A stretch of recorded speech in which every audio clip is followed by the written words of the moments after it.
존경하는 시민 여러분, 안녕하십니까?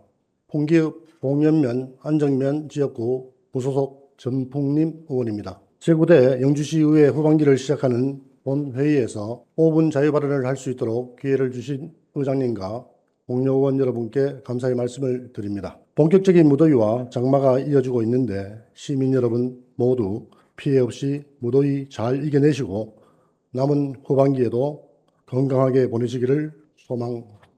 본의원도 영주시의회 후반기가 본격적으로 시작한 만큼 영주시의 발전과 시민의 복리 증진을 위해 새로운 각오로 심기일전하도록 노력하겠습니다. 존경하는 시민 여러분, 본 의원은 관내에 소재한 4년제 대학인 동양대학교와 지역사회의 동반성장 방안을 모색하고 제안하기 위해 오늘 이 자리에 섰습니다. 지난 6월 10일 한 방송에서 동양대학교 영주 캠퍼스의 4개 학과가 내년부터 동두천 캠퍼스로 이전함에 따라 신입생 정원이 기존 5대5에서 내년부터는 4대6으로 변경된다고 보도하여 장기적으로는 영주 캠퍼스가 정리되고 동두천 캠퍼스로 통합되는 것이 아닌가 하는 시민들의 우려를 하기 시작하였습니다. 하지만 그보다 앞선 5월 27일자 한국대학신문의 기사에서는 영주 캠퍼스를 철도, 베어링,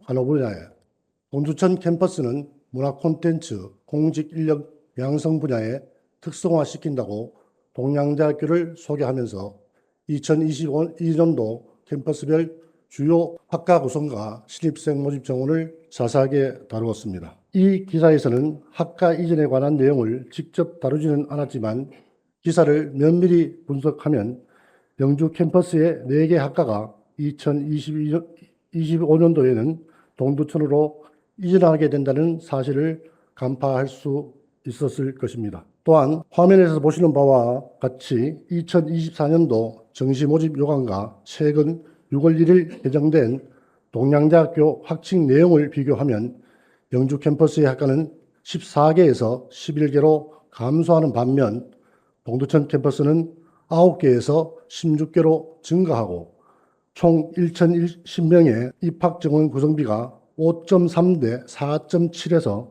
3.8대 6.2로 바뀌게 된다는 것을 정확하게 파악하게 됩니다. 이처럼 캠퍼스별 특성화 계획 및 일부 학과의 이전과 관련된 기사가 언론에 보도되었다는 것은 학교 측에서 이들 계획에 대해 오래전부터 고심해서 준비했다는 것인데 정작 집행부에서는 뉴스를 보고서야 이 사실을 인지하여 그야말로 당혹감 외에는 아무것도 하지 못한 채 마치 제3자와 같은 처지에 있는 모습을 시민의 한 사람으로서 보고 있으니 정말 안타까운 마음을 금할 수 없습니다.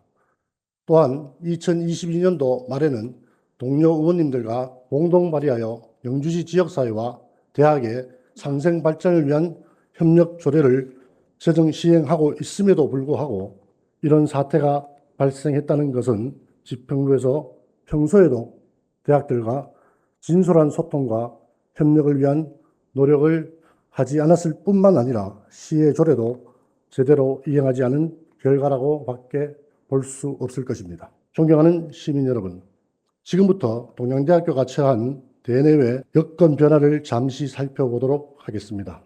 최근에 벚꽃 엔딩, 즉 벚꽃 피는 순서대로 대학이 문을 닫는다는 말이 현실로 나타나고 있습니다. 두 번째 화면은 2000년 이후 폐교된 20개의 대학을 나타낸 것으로 대학원 대학교를 제외하면 모두 지방의 대학들입니다. 개교에서 폐교까지 존속기간을 보면 짧게는 5년에서 길게는 47년까지 존속한 대학도 있을 정도로 대학의 역사와 상관없이 폐교하고 있습니다. 물론 이들 중 많은 대학은 부정과 비리 등이 폐교의 주요 원인이었지만 앞으로는 학령 인구 감소로 인하여 폐교하는 대학이 급속히 증가할 가능성이 높습니다. 세 번째 화면은 주요 대학의 입학 정원과 학령 인구의 변화를 나타내는 것입니다. 2023년 기준 전국의 주요 대학 현황을 보면 335개 대학에서 모집하는 정원 내 입학 정원이 45만 2,970명인데 반해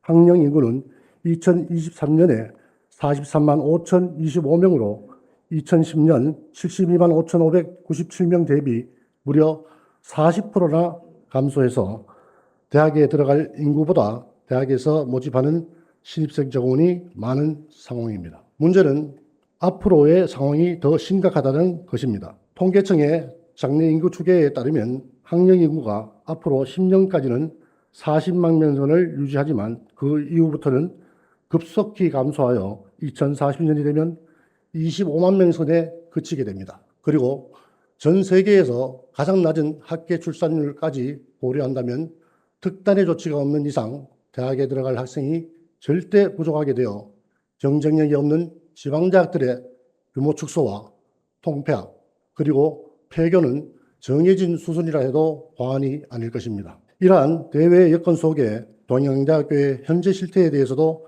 간단히 살펴보도록 하겠습니다. 먼저 대학의 재정 자립 능력을 의미하는 등록금 의존도를 보시면 동양대학교 22년도 62.4%는 전국 4년제 사립대학의 평균 22년도 51.4%보다 높습니다. 동양대학교는 수익 구조가 등록금에 지나치게 의존하는 상황이기 때문에 학령 인구가 감소하는 상황에서 신입생마저 줄어들게 된다면 재정이 급속히 악화할 가능성이 농후해집니다. 더욱이 2012년부터 지속되고 있는 등록금 동결도 재정에 영향을 주어서 교직원의 감축이 현실로 나타나고 있습니다. 동양대학교가 동두천 캠퍼스를 설립하기 이전인 2015년과 최근의 2023년을 비교하면 지적생은 1,325명 감소, 전임 교원은 25명 감소하였습니다. 교직원의 감소는 자칫 교육의 질적 문제와도 연결될 수 있는데 특성화를 표방하는 대학이면서도 휴학생 비율이 30%에 육박한다는 것은 의미하는 바가 크다고 할 것입니다. 이렇듯 대내외 여건이 동양대학교 운영에 불리하게 작용하고 있음에도 불구하고 대학에서 신입생 충원율을 개선하여 2023년에 100%를 달성했다는 것은 대학의 전사적인 신입생 모집 노력 결과라고 해석할 수 있을 것입니다. 다만 졸업생의 낮은 취업률 2023년 기준 60.9%는 다소 아쉽지만 이 역시 지역사회가 적극적으로 참여한다면 충분히 개선할 수 있다고 생각합니다. 존경하는 시민 여러분, 동양대학교가 1994년도에 개교하였으니 올해로 개교 30주년이 됩니다. 시민의 한 사람으로서 개교 30주년을 진심으로 축하하고 한 세대를 지역사회와 함께 해주었음에 감사드립니다. 그리고 앞으로도 지역사회와 더욱 소통하고 협력해서 동반성장을 하였으면 좋겠습니다. 지역사회와 대학의 동반성장을 위해서 다양한 방안이 제시될 수 있겠지만 그 중에서도 상대적으로 중요하다고 판단되는 몇 가지 방안을 제안하고자 합니다. 첫째, 지역사회와 대학의 상승 발전을 위해 민, 관, 산, 학, 연, 혁신 주체들로 구성된 거버넌스 체계를 구축하고 운영해 주시기를 부탁드립니다. 최근 대학의 역할이 변하고 있습니다. 교육과 연구 중심의 상하탑 외에도 전문인력 양성, 지식과 기술의 창출 및 이전과 같은 혁신의 중심지 역할론이 요구되고 있습니다. 지역에 대학이 존재하게 되면 소비, 교육, 연구개발, 사회공헌, 인구 증대 등의 매우 다양한 효과가 발생하므로 대학이 지역사회의 혁신 중심지가 되고 대학 입지의 효과를 최대화할 수 있도록 노력해야 할 것입니다. 이제는 대학을 지역의 중요한 산업으로 인식하고 산업 분업을 위해 특정 주체 중심의 거버넌스가 아니라 대학생을 포함한 지역사회의 모든 혁신 주체가 참여하는 거버넌스 체계를 구축하고 운영해 주시기를 당부드립니다. 둘째, 영주시 지역사회와 대학의 상생 발전을 위한 협력 조례의 적극적인 시행을 부탁드립니다.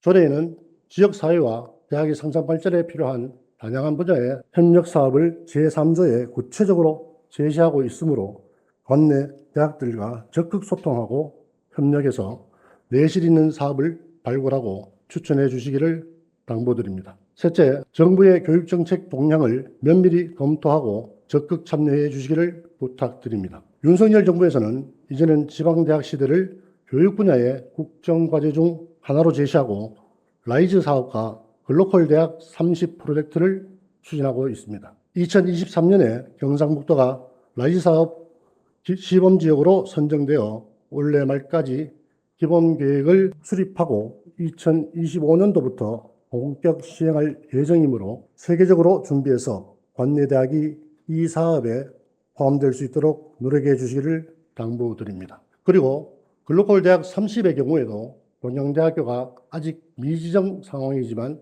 지정을 위해 마지막까지 최선의 노력을 다해 주실 것을 당부드립니다. 라이즈 사업과 글로컬 대학 30 프로젝트의 선정은 단순히 선정의 의미가 있는 것이 아닙니다. 정부에서도 학령 인구의 감소에 따라 대학 혁신의 골든타임을 놓치지 않기 위해 추진하는 사업이므로 지원을 받지 못하면 지원받는 학교와 경쟁에서 밀릴 확률이 높아지기 때문에 상황을 엄중하게 인식하고 접근해 주시기를 다시 한번 당부드립니다. 넷째, 실효성 있는 외국인 유학생 유치 전략을 마련해 줄 것을 당부드립니다. 2023년 기준 동양대학교 영주 캠퍼스에는 외국인 유학생이 94명에 불과하고 이마저도 우즈베키스탄과 중국에 편중되어 있습니다. 따라서 국내 학령 인구 감소에 따른 문제점을 보완하기 위해서는 외국인 유학생 유치도 필요한 정책인 바 중국을 포함하여 상대적으로 교육열도 높고 인구 규모도 큰 인도, 일본 등의 국가들로 시장을 확대하는 전략을 검토할 필요가 있습니다. 또한 중국, 일본 등의 자매 도시들과도 학교 간 교류 협력해서 유학생을 유치할 수 있도록 노력해 주실 것을 당부드립니다. 마지막으로 대학 주변의 상권에 대해 정기적으로 모니터링하고 적절한 대책을 마련해 주시기를 부탁드립니다. 학생의 감소는 대학가 주변 상권의 침체와 공동화를 초래할 수 있기 때문에 주기적으로 모니터링해서 발생할 수 있는 문제점들을 사전에 예방할 수 있도록 해야 할 것입니다. 존경하는 영주 시민 여러분, 동양대학교가 30년 전에 영주의 학교를 개교한 이후 2016년에 동두천 캠퍼스를 개교하고 최근에는 영주 캠퍼스의 4개 학과를 동두천으로 이전한다고 했습니다. 그리고 그때마다 지역 사회는 술렁이고만 있을 뿐 별다른 대책을 내놓지 못하고 있습니다. 또한 동양대학교가 왜 동두천 캠퍼스를 설립했고 학과를 왜 이전하는지에 대해서는 별로 생각하지 않고 있습니다. 대학은 운영만 해서 되는 것이 아니라 경영도 병행하는 곳입니다. 경기도와 동두천시에서 동양대학교의 동두천 캠퍼스를 유치하기 위해 각종 행정 지원과 기반 시설 정비 등 얼마나 많은 공을 들였는지에 대해서 다시 한번 곰곰이 생각을 해야 할 것입니다. 본 의원이 오늘 동양대학교를 중심으로 대내외 여건을 검토하고 지역사회와 대학의 동반 성장 방안을 제안하였지만 이들 내용은 경북전문대학교와 한국폴리텍대학 등 관내의 모든 대학에도 공통적으로 적용할 수 있을 것입니다. 급격한 인구 감소 시대에 지역사회와 대학의 동반 성장이 쉽지는 않지만 그럼에도 불구하고 반드시 해야만 하는 중대한 과업입니다. 영주시와 대학의 운명 공동체가 동반 성장할 수 있도록 집행부에서는 정말 혼신의 노력을 다해 주시기를 거듭 당부드리면서 5분 자유 발언을 마치겠습니다. 감사합니다.